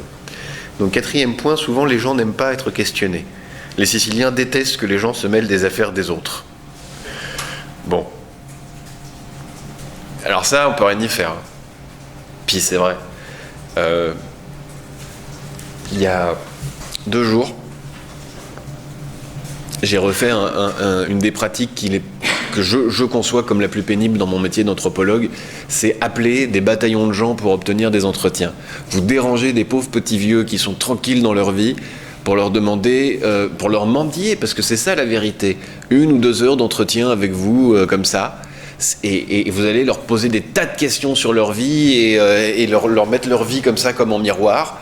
Et il y a beaucoup de gens qui n'aiment pas qu'on leur pose des questions. Il y a quelques bavards ou bavardes qui adoreraient raconter toute leur vie. Au semestre dernier, il y a un élève, par exemple, qui à la fin de l'année a décidé de prendre la parole pendant un quart d'heure pour raconter sa vie. C'était marrant. Mais la plupart des gens n'aiment pas. Alors là, je vous invite simplement à réfléchir à ce que c'est qu'une question. Hein? Bon. La question, ça a aussi signifié torture pendant un certain temps. Hein? Bon. Alors, en 5e lieu, quand on répond à vos questions, il se peut qu'on vous raconte ce que vous voulez entendre. C'est souvent le cas dans les interviews. Et le 6e qui va avec, les gens peuvent vous mentir. Alors là, ça va avec un système social assez particulier. En Sicile, dans la paysannerie sicilienne, on considère que seuls les idiots disent la vérité. C'est-à-dire qu'il y a quelque chose de trop intime à parler de sa vie, c'est beaucoup trop dangereux, on pourrait s'en servir.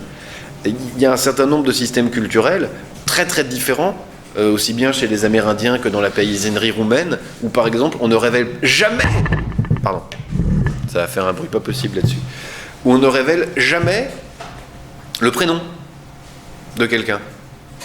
Parce qu'un prénom, c'est trop intime, il ne faut pas dire son prénom, on va mentir, on va dire autre chose, on va inventer, on va créer un surnom.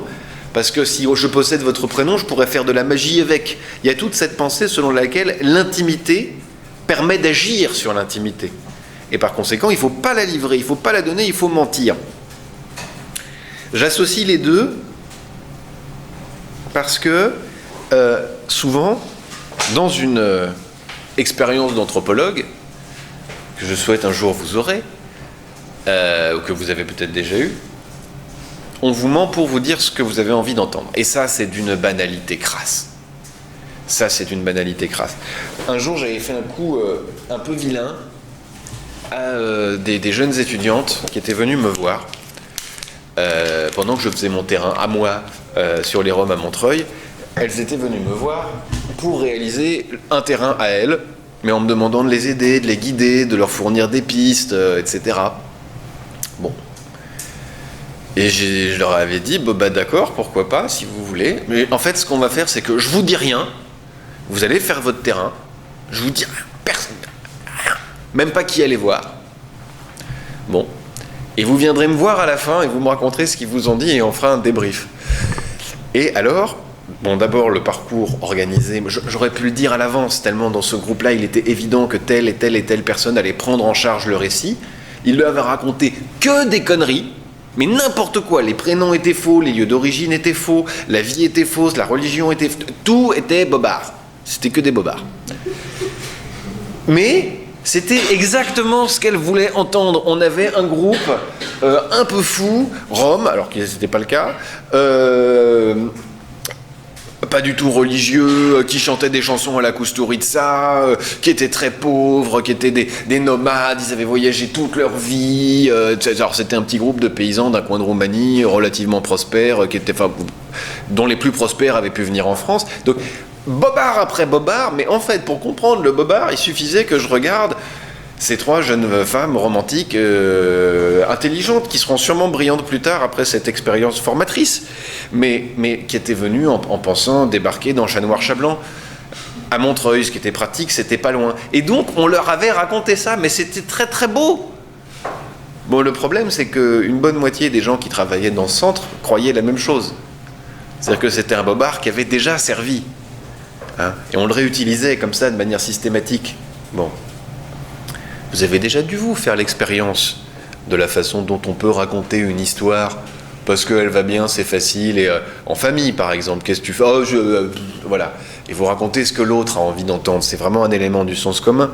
Eh bien, songez que culturellement, ça peut être une façon pour un groupe de se raconter et qui devient quasiment institué.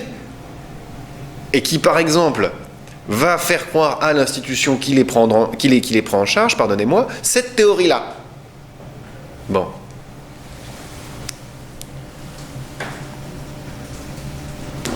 Alors, Anton Bloch va un peu plus loin, il nous dit dans le fond, culturellement en Sicile, et ça je ne sais pas si c'est ante ou post-mafia, je ne sais pas.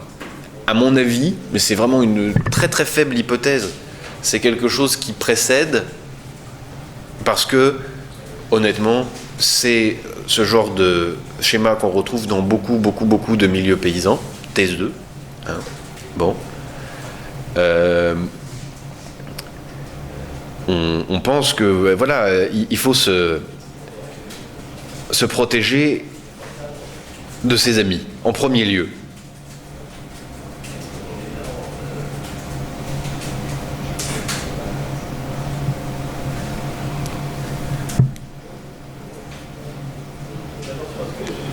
En quelque sorte, c'est une espèce de protection réflexe du fort envers du faible, pardonnez-moi, envers toutes les formes de force, de contrainte, de domination qui pourraient s'exercer aux alentours. On garde au moins pour soi son intimité et ses actions. Alors c'est très joli, il dit voilà, de manière significative, quelques semaines après mon arrivée au village, un vieux paysan avec qui je partageais quelquefois mon repas me conseilla. Quelqu'un parle italien ici ? Bon, parce que je ne sais pas comment on prononce. Donc, amicizia con tutti, confidenza a nessuno. Ce qui doit vouloir dire l'amitié avec tout le monde et puis la confidence à personne. Bon. Moi, ça m'intéresse, un système dans lequel, par exemple, on ne livre pas une partie de l'intimité. Or, qu'est-ce que demande un État construit ? Quelle est la première chose qu'elle demande ? C'est, en quelque sorte, de normaliser, de banaliser, de désacraliser l'intimité. La trivialiser en un sens. On va vous demander, sans que ça pose aucun problème, comment vous vous appelez ? Vous avez déjà entendu que dans certains systèmes sociaux, c'était un problème et on allait mentir à l'état civil de manière systématique ou utile. Parce que le nom, c'est une façon de vous identifier. C'est une carte d'identité. C'est une moyen de vous retrouver, de vous classifier, d'organiser des informations autour de vous. On va vous demander la couleur de vos yeux, votre taille, mais vos antécédents médicaux. On va vous demander avec la plus grande froideur, dans un dossier médical, si vous avez eu des hémorroïdes. Vous vous rendez compte un peu ? Et qui sera votre parrain, votre religion, les études que vous avez faites, le métier que vous exercez, votre catégorie socio-professionnelle. Tout ça devient plus intime. Elle est où l'intimité ? Dans quel recoin de l'intérieur de nos tripes va se loger ce qui est strictement intime ? Dans les pages Facebook peut-être, ou dans les emails ? Je ne sais pas. En tout cas, il est clair que la notion d'intimité se déplace et on pourrait interpréter l'usage de l'intimité sur la place publique comme une réaction pour reprendre un peu de puissance. C'est ce que le psychologue Serge Tisseron appelle l'extimité, c'est-à-dire l'utilisation de son intimité sur la place publique pour obtenir de la reconnaissance, pour obtenir de la gloire, pour gagner, comment ça s'appelle, le loft. Enfin, ça existe encore ? Merci. Je suis un peu nul en télé. Bon. Valérie Souffron, qui enseigne ici, qui avant donnait le cours magistral, parlait hier dans une réunion de cette COPRA de choses qui s'approchaient de ça. Elle nous parlait de l'invasion par la médecine obstétrique, pardonnez-moi, par la gynécologie médicale et la gynécologie obstétrique du corps des femmes. Et elle disait, voilà, au début, on avait la matrice qui était très secrète et très puissante, le sexe féminin, etc. Bon. Et puis alors, on est rentré dedans, on l'a ausculté, on a tout regardé, machin, on l'a désacralisé complètement. Et aujourd'hui, il y a des performeuses qui montrent l'intérieur de leur vagin, etc., comme pour reprendre de la puissance, mais dans un rapport plutôt politique, commercial, artistique, là où elles ont perdu de la puissance symbolique. Bon. Vous voyez ce qu'on est capable de raconter à partir de la question de savoir pourquoi est-ce qu'il est intéressant ou non de poser des questions dans un milieu où la mafia existe ? C'est fou, ça. Bon. Alors.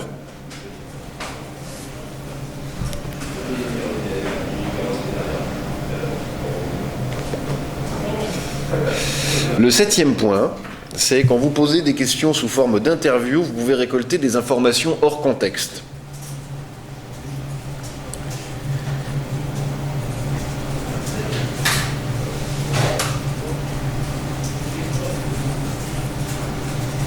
Il nous dit aussi que quand on travaille sous forme d'interview, en quelque sorte, on désocialise le questionnement.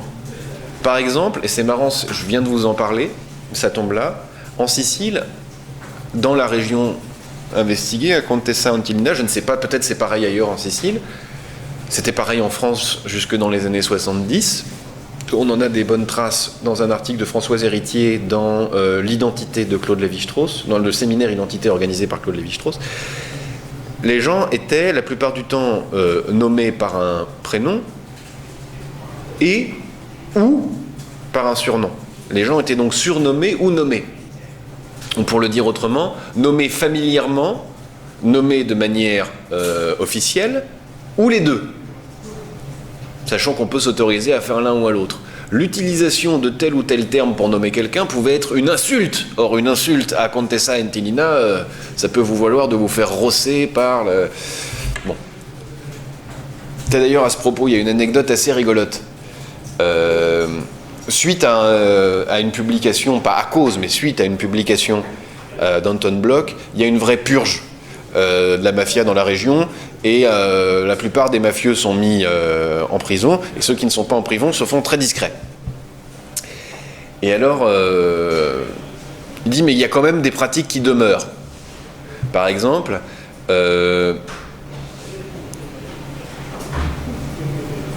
il y a une médecin qui est offensée par des jeunes gens qui arrivent complètement bourrés à l'hôpital, bon, parce qu'il y en a un qui est en état de choc, et alors la médecin l'examine et ils font des blagues dans une Italie très conservatrice et traditionnaliste, une Sicile. Donc ils disent ouais, le thermomètre, on se le met par devant ou par derrière, alors elle est offensée. Le lendemain, le mari de la dame envoie 4 mecs casser la gueule à ces jeunes gens. Donc il les rosse. Notamment un qui rosse particulièrement beaucoup. Alors le papa du mec particulièrement rossé vient voir la police et dit « Je porte plainte parce qu'on m'a rossé, mon fils. » Pardon. Alors la police dit « Oui, mais non, mais c'est pas possible parce qu'en fait... attendez un peu. » Alors le type... non, mais pas à vous. Je dis « Attendez un peu au type qui a rossé le... » Enfin, voyons. Vous suivez, oui ou non? C'est alors que... Il s'avère que le monsieur, le mari de la femme médecin à qui on avait dit qu'on met le thermomètre devant ou derrière, en réalité était avocat et que donc s'il avait eu cette pratique-là, il aurait pu perdre son métier. Et donc il va se jouer une négociation parallèle où on va dire, bah écoute, je ne porte pas plainte contre toi, mais je t'oblige, tu me soutiendras par la suite. De toute façon, je préfère faire ça parce que si j'avais fait de toi un ennemi, vous voyez le niveau de solidarité dans lequel les choses se jouent. Ce niveau de solidarité, c'est le niveau de la mafia. Il peut être investi par la mafia ou pas. Ça peut donner lieu à une organisation, de la garantie, de l'honneur, du crédit ou pas. Voilà. J'espère que vous m'avez suivi. Je reviens à cette question de questionnaire hors contexte. C'est vraiment un précis de méthode de questionnaire, je trouve, et qui se rapproche énormément de la pratique qu'on a au CEDCOPRA, en tout cas de celle que j'ai. Comment faire pour qu'un questionnaire ne soit pas insultant et ne déclenche pas des réactions sociales qu'on n'a pas compris, qu'on ne connaît pas? On vient de le dire avant. Il faut aller au café, il faut écouter, il faut ne pas avoir à répondre à la question de savoir pourquoi on est là avant d'avoir compris dans quels termes on s'exprime. J'ai 2 expériences à ce sujet, une avec des prostituées et dans la pornographie. C'est-à-dire vraiment... Comment faire pour parler et interviewer des prostituées ou des clients de prostituées dans le cadre d'une étude, ou des consommateurs de pornographie ou des acteurs de pornographie sans paraître vexant, sans blesser, sans injurier? Comment faire? Voilà, je me souviens de cette anecdote d'une jeune chercheuse disant à brûle-pourpoint à une prostituée âgée de 65 ans « Mais vous, qu'est-ce que vous faites de votre argent ?» Et on s'est fait envoyer chier. Le terrain, les plusieurs journées de terrain passées dans cette rue à essayer de comprendre, de parler, étaient foutus. D'un coup. Pourquoi? Vous voyez pas? Et ça touche tout de suite un truc terrible. La réponse a été, mais et vous faites quoi de votre argent? Je nourris mes enfants, je paye mon loyer, je paye mes impôts, je paye mes médicaments, j'essaye de mettre un peu de côté. Enfin, vous croyez quoi, que mon argent est devenu sale parce que je l'ai gagné avec mon vagin? Enfin, c'est... Vous voyez? Et pourtant, la question, elle était honnête, en un sens. Donc, raison numéro 7 de ne... allez-y, posez une question. Attention, parce que j'espère que vous avez examiné les 7 mauvaises raisons de poser une question dans la question que vous allez poser. Quand on fait la démarche d'aller vers des gens pour leur demander un entretien, oui. Quelque part, quand on va rencontrer la personne en question, la personne s'attend à ce qu'on lui pose des questions. Oui. On est quelque part obligé de l'interroger. Ou au moins, juste pour lancer l'entretien. En fait, c'est déjà foutu. C'est déjà foutu parce que si vous dites à quelqu'un « Bonjour, je voudrais vous interviewer », vous avez déjà tout mis en place, à la disposition, etc. Donc c'est inévitable, ces difficultés-là sont inévitables. Et vous allez poser des questions. C'est juste qu'il faut essayer de le faire le plus intelligemment du monde. Or, on est invité, soit par une expérience, mais ça c'est... soit par des institutions, à avoir une manière idiote de poser des questions, en concevant le questionnaire de manière très autonome, en essayant de les rendre réplicables, c'est-à-dire en utilisant toujours les mêmes questions dans des enquêtes différentes. En psychologie, on fait beaucoup ça. Et puis, en essayant de... C'est vraiment des logiques économiques, hein, sans mentir, c'est ça. Quand par ailleurs, on propose une recherche à un investisseur, à une entreprise, à l'État, à une administration qui va financer, on présente le questionnaire à l'avance. Mais c'est pas vrai. C'est pas comme ça que enfin, quand on sait un peu travailler, c'est jamais comme ça que ça se passe. Le questionnaire, on l'a écrit pour faire beau, hein, on le pose, on intègre bien les questions importantes dans sa tête, on va s'asseoir, on réécrit un questionnaire. On ne le réécrit pas, on n'en a même pas besoin, ça vient tout seul. J'ai un exemple tout bête. On m'a demandé, il y a 3 ou 4 ans, de faire des enquêtes pour le ministère de l'Éducation nationale et pour la Direction générale des scolarités sur la façon dont on pourrait, ou pas, utiliser des processus industriels et des mesures de la qualité et des méthodologies de production de qualité industrielle, en l'occurrence les méthodes ISO 9000, etc., l'approche processus, l'approche qualité, en établissement d'enseignement. Donc moi je devais, et d'ailleurs j'ai fini par dire que ça n'avait absolument aucun sens et qu'il ne fallait pas les utiliser, mais je devais aller dans les établissements professionnels, d'abord essayer de comprendre quelles étaient les causes du décrochage scolaire, c'est-à-dire de la non-qualité, et 2, proposer des outils pour s'en sortir, en ayant déjà, peut-être parce qu'idéologiquement je suis un peu déterminé, en trouvant les raisons pour lesquelles on devait disqualifier la méthode ISO 9000, ce qui n'était pas difficile.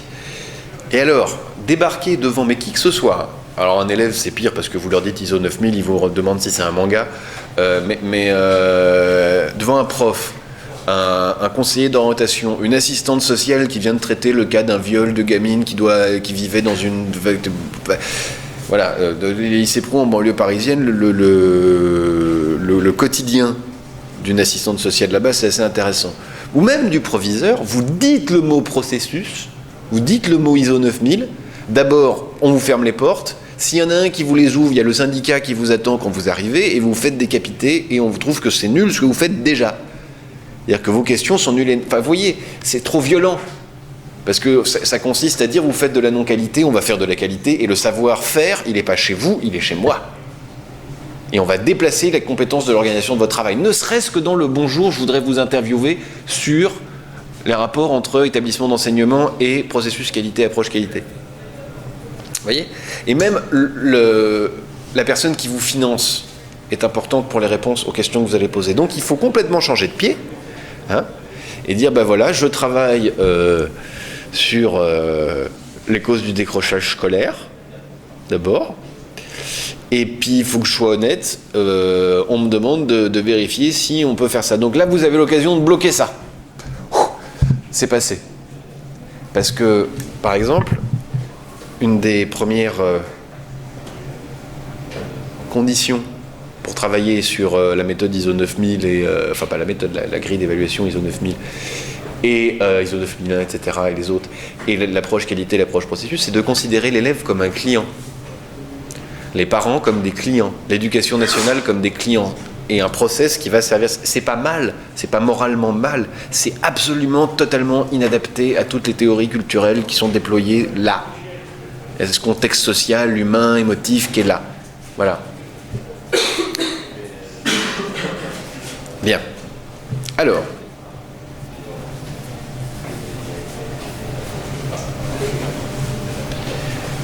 Huitièmement. Les questions les plus importantes sont les questions concernant directement les thèmes ou les objets de la recherche. Il ne faut pas attendre que les informateurs, amis ou interlocuteurs soient à même d'y répondre. Alors ça, c'est vraiment très très simple à comprendre, hein. Les questions auxquelles vous voulez répondre, en fait, c'est à vous d'y répondre. C'est-à-dire que les questions que vous vous posez, vous n'avez pas à poser des questions pour y trouver des réponses. Bien. Je suis désolé de vous imposer comme ça un petit cours d'anthropologie pratique, mais je trouve que l'occasion était trop jolie. Voilà. En fait, on pourrait même dire que la plupart du temps, les bonnes questions ne peuvent être trouvées qu'à la fin du terrain. Une fois qu'on a parcouru le chemin, une fois qu'on s'est intégré au terrain. Pourquoi ? Parce que par exemple, si vous venez travailler sur la mafia, les questions profondes, celles qui vont être relatives par exemple à la position que je vais prendre en anthropologie. Est-ce qu'il s'agit d'un phénomène culturel limité ? Est-ce qu'il s'agit d'un fait social qu'on peut retrouver dans des tas de situations lorsque des conditions de possibilité sont réunies ? c'est des questions différentes, là, bien sûr, qui vont se poser. Parce que dans un cas, je vais chercher quelque chose de structurel. Dans un autre cas, je vais chercher à rentrer dans la mythologie, dans les théories locales, etc. Bon, tout ça, ça pourra revenir, ne venir qu'après une longue fréquentation.